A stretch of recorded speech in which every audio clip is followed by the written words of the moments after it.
What's up, everybody? Welcome to a brand new trader interview. Today, we're here with Andile. He's withdrawn $22,000 from Blue Guardian already.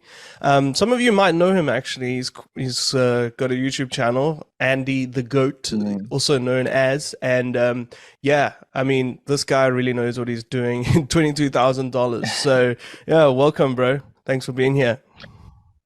Nah, appreciate it, Ethan, man. Hi, guys. My name is Andile Mofokeng, all the way from South Africa. Funded trader with Blue Guardian. You already know what's the word, yes, sir. So, bro, I just wanted to get into like your history with trading. How did you get started, and what was your journey like to get to this point, bro? Well, I started trading at about 20. uh, I took a strict decision to start trading in 2019, but I was introduced to trading in 2018. The journey, no lie, it's upside downs, having to understand certain things that happen, having to familiarize yourself with the roller coaster that happens when you're a trader, bro. Like the whole paradigm shifts, going down and up, losing money, gaining it, losing it all. It's quite crazy, man. So it's pretty much been a journey, like since 2019 and coming till this far, bro. It's actually crazy that in just 5 years, your life could actually change to be the biggest thing. Like mine has changed right now, but I'm pretty much glad that I actually took a decision to say I want to be a trader since 2019. So yeah, that's just my journey. What do you think? Some of your biggest challenges were as you were coming up in the industry. One of my biggest challenges I had, right, was comparison. So I would ask myself, why is this person making so much profit and doing such in their lives, and I can't do that? Like I always looked at people and try to fit to what people are achieving, forgetting that I have a journey as well. There's somewhere I need to start to have somewhere I need to end. You understand? So my biggest challenge, I feel like it was most probably influenced by social media because I mean, we live in a world whereby everything is loud now. People have social platforms, different ones actually, Twitter, Instagram, all that type of stuff. And I think as you come up into trading, you try to look for who has done it better because you can only ask the road to success to somebody who's already been there, only Mhm. to find out that it kind of somehow damages your psychology to a point that you forget that you are on your own journey. But instead you're trying to be like somebody else, and it's not something that actually has to happen like that. So my biggest challenge, honestly, it was that because when I started trading, if I was to be honest with you, I'm pretty much of a simplistic trader. I'm a pure price action trader. Like I trade according to what the market says, not um I I don't do the whole SMC, ICT, support the supply and demand, whatever. Nah, I have to understand price range in order for me to take an execution. And then with that alone, when I was influenced by social media by other traders, saw a lot of traders putting a lot of trades and making a lot of money. I was so scalpers. I saw, bro, it was crazy seeing people achieve their goals, like buying Lamborghinis, buying houses. And I'm like, how will pure price action put me there? I would tell you this right now. There's no strategy I think I've never tried, but that was mainly because I lost myself in sense of trying to find myself. So, but as soon as I shutted everybody down and I focused on myself, that is up that I'm a perfect swing trader. I'm a good pure price action trader, and that's just me. I want to place a trade and forget about it. I'm not that type of trader to be looking at the market all the time. Every 50 minutes, I want to look at it. I'm not that. So because you do know yourself that when it comes to trading, forex, it kind of makes you find your inner self, um, so that you can be a profitable trader. So yeah, I feel like one of my biggest challenges was the influence that social media traders like had to me. So yeah. Yeah, it's interesting. They say that trading is almost like a mirror. It holds up to your face, and you can see all of your flaws and imperfections because it amplifies Yeah, all of those things. As soon as you start trading and going on that like almost self-development journey, you can start to see, hey, these are all the things that are wrong with me psychologically, and I need to fix exactly. them before I take the step further. And also in the same light, I mean, a lot of people would tell me the same thing. With all the interviews that I've done, a lot of people tell me like the biggest struggle that they have is comparing themselves to others, but also like getting confused by other people. They're like, stop listening to other True. people. Just do your own thing. It should be, that's the thing with trading. It's you versus you, right? It's not you Yeah. versus everybody else, because then psychologically you're just not going to be able to make it. Um, so Yeah. both of us are, traders from South Africa. I want to know, in your Yeah. opinion, what's the South African industry like, and how do you think that influenced you as a trader? Well, I'm sorry to say this, but in all honesty, bro, the type of trader or the type of, let me just say the type of trader I am, I don't think I'm fit to be in South Africa. Why? Because the South African trading industry, one, it's dirty. Two, it's unprofessional. Three, it's all about what you have, what you've achieved. And in most cases, that's when you realize that most South African traders run the services more than being traders. It's more like they will sell you a certain lifestyle so that you can buy into their services, and that's how they make a living. It's pretty much crazy how when I tapped into this prop firm trading thing, a lot of South African traders were actually shocked that I'm actually killing it, because why? They are so used and familiar to people that sell services to make a living, not somebody Mm-hmm. who purely trades to make a living. You understand?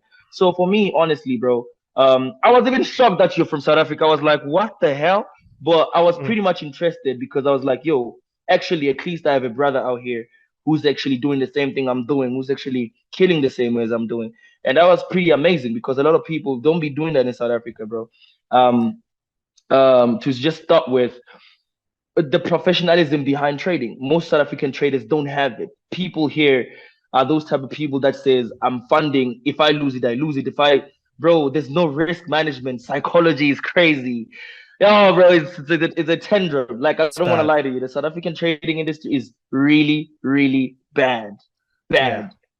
Yeah, So, I think yeah, it's nah. just because, honestly, it's the word I would use is primitive. Like it's the almost like Okay. the early days when trading started out, there was a lot of these like fake gurus all over the Yeah. world. So in America, UK, everywhere, and they were, flexing with their cars, etc., that they've rented, whatever, and then they get clients that way. So they sell the Yeah. lifestyle first, and they don't sell, their skill set. They don't Exactly. flex their actual trading skills. They flex the byproduct of that, which of course, as we know, can be faked, right? Yeah. But True. with True. prop firms, I think that prop firms put you in a place where you can't fake that. You can't recreate those results. But also, if That's you're true. involved with prop firms and you're doing prop firm evaluations and you're trading prop firm accounts, it puts you into a mindset as a trader that you have to trade like a proper, actual professional trader, because Exactly. you need to risk manage firstly, which is the first key of being a professional trader. So if you're Hmm. trading a prop firm account, you need to be a good trader. So immediately True. that rules you out of that box of being, scammy or being not real. So I think That's that's a true. big deal. How would you say, so before prop firm trading, were Hmm. you profitable? Because a lot of people came into the prop firm space and it made them profitable, myself being included. When I started trading prop firms, that's what made me switch my mindset to being more of a professional Hmm. trader, like I said, because you have to risk manage, you have to risk 1%. I mean, if you're aggressive, 2%, whatever, but you're risk managing as opposed to trying to flip accounts the whole time, which is basically what Yeah. the South African industry is essentially. It's all And you, about, you you yeah. quickly figure out that that's not what real trading is. But Yeah. how is it for you? Um. So okay. I was profitable before prop firms, right? Hmm. So I think my journey of finding myself took me maximum of a year. As I said, I was introduced to trading in 2018, and I took an official decision in on I think it was the 27th of March 2019. And then I remember around November the 13th or 15th. I still remember the dates. That was when I got my first like breakthrough to say, that's when I turned a 3,000 rands account to a 40,000 rands account. And then I couldn't believe in it because um, I was like, what if the money doesn't come in? As you know, the brokerage business sometimes can be somewhere somehow here in South Africa. Especially in South And Africa, yeah. yeah, so as soon as I withdrew the money and it hit my bank account, I was like, okay, now this is really, really happening. So it took me about a year to become a profitable trader. That is the reason why. In most people, when they ask me how long did it take me to become a profitable trader, they quite get amused. Why? How did it take me a year?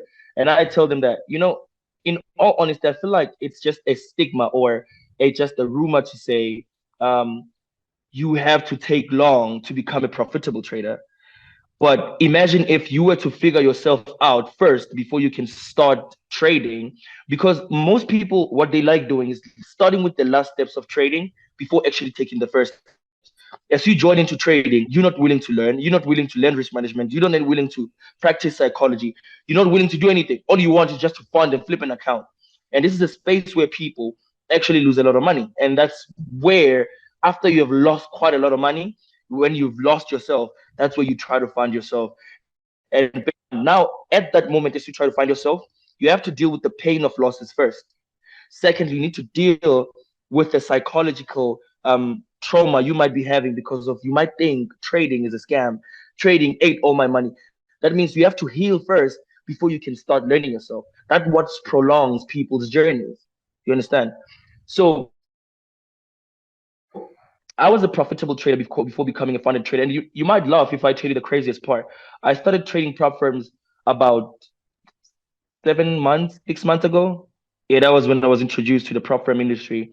And I remember my first account, I actually paused it within like 5 days, but I actually lost it after being funded because my mind was just everywhere, bro. I was like, what the hell? So Mhm. what shifted me to the prop firm industry was I realized I can take your $100 to $1,000, $1,000 to 20, 10 to 50, and all that. But I got a little bit tired because I need a huge capital. Like I need capital because I know I'm a good trader, and if I could get that capital, I could actually do a lot more. So that's how I got introduced to the prop firm industry, and then yeah, here am I today, man, doing it. Yeah, Well, okay. So if I'm not mistaken, you almost funded like almost 1 million at the moment, right? Like you're almost there. yeah. Yeah, I'm almost there. I'm currently sitting at 750 in funding. I'm left Nice, with about bro. Yeah, 250 or so something. so to people who like are starting out, right? How, Yeah. and I mean a lot of them probably like hear that and they're mind blown. Like what would you tell them, like how could they one day get to that point? Because psychologically obviously they're thinking that's so much I'll never be able to get there. Like what advice would you give to them to say, "Hey, this is how I did it." And like give us an insight into your mindset when you're trading such a huge amount of capital. Yeah, yeah. All right. Um, so when you're trading such a huge amount of capital, what I always say is the starting part of everything is like you gotta familiarize with yourself with how prop firms work before actually start going big. Like for instance, when I tap from industry, the first account I purchased was $10,000, and then my second was a 50, and then my third was the 100. So you kind of familiarize yourself with how everything works because trust me, the psychology behind risk management when it comes to prop firms, it's not really the same as people think it is. Like it's not the way people think it is. Like you think you can just open, you have a $10,000 account, you think you can just open lot 50. No, you can't do that. You can, I mean, if you are, I mean, but it's not something I would advise though, because you can lose that account with just one single pullback. Yeah. You understand? So the psychology behind risk of everything is actually the one. So as I said, the 10K account, I lost it once. I think I was up about 6%. And that's when I had to differentiate between what's an equity drawdown daily drawdown or a balance based drawdown. So that's when I was like, okay, I don't think equity is for me. So because on that time I got hit by an equity of the daily equity, but I was like, Mm-hmm. okay, cool. I went for a 50K account. I got my first withdrawal, which was about 1,250, and I used that $1,250 to buy another 100K account. And from that 100K account, my first payout was like about $5,000. And then what I did from then was every withdrawal I would get, I would always scale up to buying another account. I would always scale up to buying another account. So obviously we do know all prop firms have certain max scaling max allocation. So in most of the time I don't put my money in one bucket, but I try to spread it as far as I can. So for every refund and payout I get, I always look forward to buying a certain type of account with a certain prop firm. And this is what actually led me to actually trading and choosing Blue Guardian. So yeah, man, it's just how you do it. Like every payout you get and refund, you just reinvest it to another account just like that. So that's how I actually got to be funded currently with $750,000. I'm currently as well up in a process of two accounts, which is about $500,000. So if I was to pass both of them, then I guess I'm about 1.350 somewhere there million in Nice, funding. bro. Yo, and that'd be crazy. Yeah. And how I manage these accounts is so I don't know if you have noticed, but if I was on my screen, I was gonna show you. I actually have 100% win rate on my funded account with Blue Guardian. Hundred Wow. percent. I have no loss, bro. It's crazy. Nice, bro. Like, yeah, it's 100% win rate. Why? Because my psychology once I'm funded is different. So this is how I approach once I'm funded. As soon as I get funded, my brain is no longer at the point where I'm saying I need a certain target to reach. Nah, I only look forward to making about 2 to 3%, maximum 5, or let's just say in a good month or in a good week, we can say 10 max. But I don't really like overtrade. I remember with my first payout with Blue Guardian was about $8,000. That was about 8%, 8 or 9%, somewhere there. No. It was about 4 point something because my account is 200K. So it Mm. was about 4.9%. And then that was the first trade I ever took as soon as I was funded. So this is my psychology. For every profit I close after being funded, I just leave it and trade my other account. Why? This helps me to always get payouts. The problem with traders is that they focus more on huge payouts. Someone wants to hit 10% before requesting a payout. Somebody wants to hit 20% before they can stop trading and all that type. And they quite forgetting that the main reason is to be paid out. You can have a 200K account and get out of it a $3,000 payout, bro. That's still a living.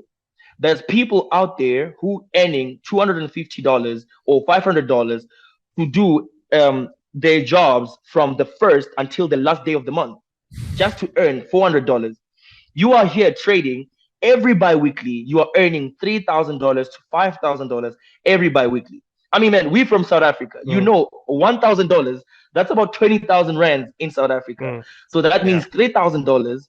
That's essentially about 50 or 60,000 60 rands, bro. grand. Yeah. Yeah, you It's are insane. actually, bro, living a life people are actually Mm. dreaming about. Yeah. What do you want more? You get what I'm Yeah. saying? So that's just my psychology. With every profit I close, I just leave the account, wait for my payout, and I just trade the others. So yeah. Yeah. Yeah, dude, I've also discovered the exact same thing. I think trading prop firms is completely different to trading a normal account because obviously a normal account you're constantly putting your equity your own money on the line, right? Whereas when you're trading with a Mm. prop firm, you don't need to worry about that. It's almost like and the way I put it the other day, it's almost like that game show Who Wants to Be a Millionaire. You can bank your profit with your accounts. Yeah. So every time you Yeah. reach a goal, you just leave that account and bank the profit, move on to another account. And then from there, you Simple. trade the other account. And whatever happens, if you lose the next trade, it's not going to take away from your profits. Your profits are banked. So that's the Bro. thing. Yeah. A lot of people Okay. don't treat accounts that way. They get their profit and they keep going on that account and then they lose it all. And I'm seeing more and more traders trade this exact same way. So it's really, really Damn, interesting. damn. Yeah. Bro, really quickly, I want to go into like your trading style a little bit. Like, how would you describe your? You said it's more price action based, right? Um, how would you? Yeah, how would you describe your thought process that you take before you take a trade? My thought process before I execute a trade, that's what you're asking, right? Yeah. All right. So what happens psychologically before executing a trade? What I've came to learn from my strategy or my personal experience was a bad trade, a bad setup can be a good trade, and a good setup can be a bad trade, right? So what happens before I execute a trade is, what's the first confirmation for me to execute? Two, is it the right point for me to execute? Three, how much am I willing to risk? Also, this depends if it's an A plus or it's an A or it's a B or it's a C. So I actually have categorized my setups in three ways. I have my A plus setups. This is where I actually place a high risk. And then I have my A setups whereby they are pretty comfortable, but they're not really that A plus type of setup. And then I have my B setup, which is I use a little bit of risk. That's basically when I'm doubting a setup. And I have my low risk type of setups. That's basically when I'm about to swing a trade and I just, just running away from the FOMO. But what happens in my brain is, number one, what confirms the trade to be right? Two, is this the actual entry point? Because somewhere, somehow, a lot of traders, and I believe you have experienced that as well, the fear of missing out. Like you can see a trade has created an inverse head and shoulders, but it's not yet completed. And because you don't want to be left out of the trade, you want to execute immediately, and that automatically just messes up everything for you. So eh, that's one thing I actually don't like doing. And then if I feel pretty comfortable and I got all the three confirmations from the market, I execute immediately. But when I still feel like I'm uncertain, that's when I actually use my orders. And this comes to a point where people underestimate the power of orders. They actually help you eliminate unnecessary losses. I don't know if, brother, you have actually experienced that. Have you ever taken an unnecessary loss? Like it's pretty Yeah. unnecessary that you actually took it. Yeah. Yeah, Yeah. you understand. Yeah, so I just try staying away from unnecessary losses. Not that I don't lose in the market, I do, but my risk is quite good because on a plus setup, when I see like that, I would risk like 2%. But on a normal A setup type of trade, I would risk like your 1% and all that type of stuff. But yeah, eventually it quite pays out because it's crazy, bro. That is the reason I'm saying I have actually 100% win rate with Blue Guardian. I wish I could actually go through my account, but yeah, one time they will see it, Yeah. bro. 100% win rate. Yeah, Insane, bro. Congratulations. I mean, yeah, like 22 grand withdrawn. I mean, you don't really need to do any yeah, more proof than that. That's insane, dude. Yeah, I mean, yeah. I had when I first started out trading with Blue Guardian, almost before I started working with Blue Guardian in this kind of capacity, my Hmm. experience was really, really good. And so obviously I started, working with them and developing their marketing and products and those kinds of things. But from Hmm. your side, how has your experience been with Blue Guardian so far? When you made your withdrawals, how long did it take? And is there anything that in your mind sets Blue Guardian apart from other prop firms? Because obviously you're funded with a ton of other prop firms as well. Yeah. Well, yeah. To be honest with you, um, I think I even commented about that on something. I think I commented to Sean about it. I was like, I don't, in as much as we might have a lot of firms out there that are, highly rated and highly reputable and all that type of stuff, but I have never traded with a prop firm that works in line with my personality. I have never. And Blue Guardian has given me that platform. Like, it's crazy how Blue Guardian makes it so easy for you to pass and for you to be funded and for you to actually be a trader. Like it's quite amazing, man. Because I mean, when I compare my executions from Blue Guardian and other firms, same account size, same lot sizes, they quite range differently. And then you ask yourself, why is it that? Are you working against a trader or are you working for a trader? And what I came to pick up is Blue Guardian actually works for traders. This was when I was once saved by what sets Blue Guardian apart from other firms, which is the Guardian Protector. I remember I was running on gold, right? Actually, this makes me laugh all the time. I was running on gold. I don't know what happened that time that made me think of setting the Guardian Protector, right? So I set my Guardian Protector to lose 2% on that day. I think I was on phase two or something. And then I think CPI news hit. And Yeah.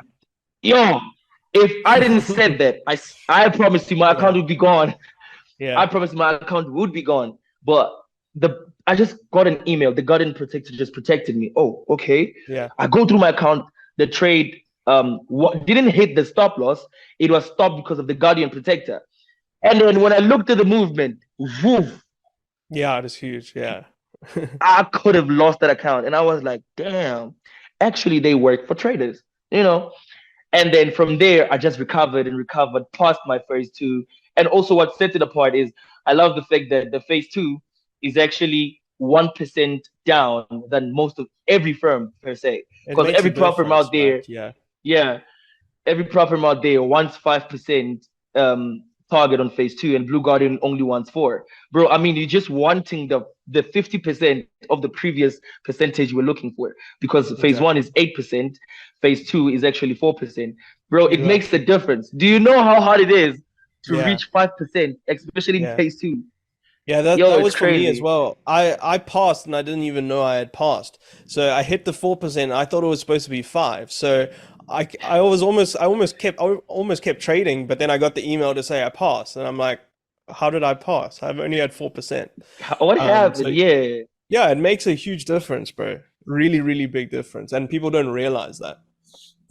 Yeah, so it's actually like that, bro. Like I've never felt like I'm home by far than Mm, since I started with Blue Guardian, man. It feels like yeah, it's where I belong because, like as I'm saying, it's trading in line with me, and with payouts, bro.